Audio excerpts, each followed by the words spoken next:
You have an Epson printer and there is a red light indicating that an ink cartridge is empty. But which cartridge? Black, cyan, magenta or yellow? There are three methods to know which is the empty cartridge. The first method, open Epson Status Monitor 3. You'll find it here. Here there are the levels of the ink cartridges. If you don't find the Epson Status Monitor 3, it's because you have to download the full version of the driver from the Epson website.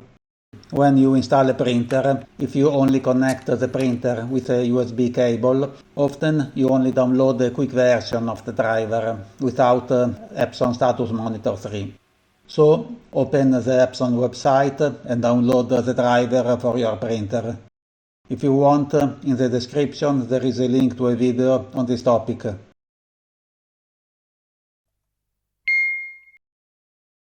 The second method is using the printer's control panel if your printer has a display.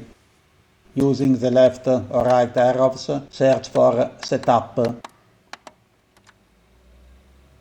Click OK, Ink Levels, OK. You'll see the screen. The empty cartridge is the one with the X.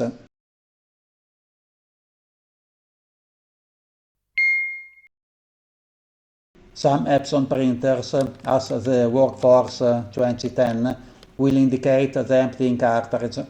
Make sure the power light is on. Open the printer cover. Press the cancel button. The ink cartridge holder will move to the middle of the printer.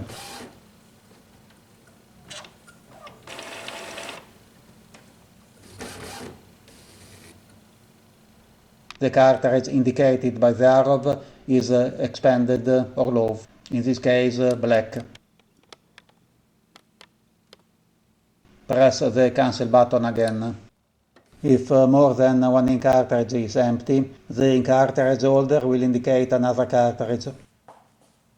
Once all the empty cartridges has been indicated, the ink cartridge holder moves to the ink cartridge replacement position.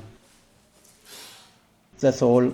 Note that the ink levels are approximate, so it's useless watching inside the ink cartridge to see if there is ink or not.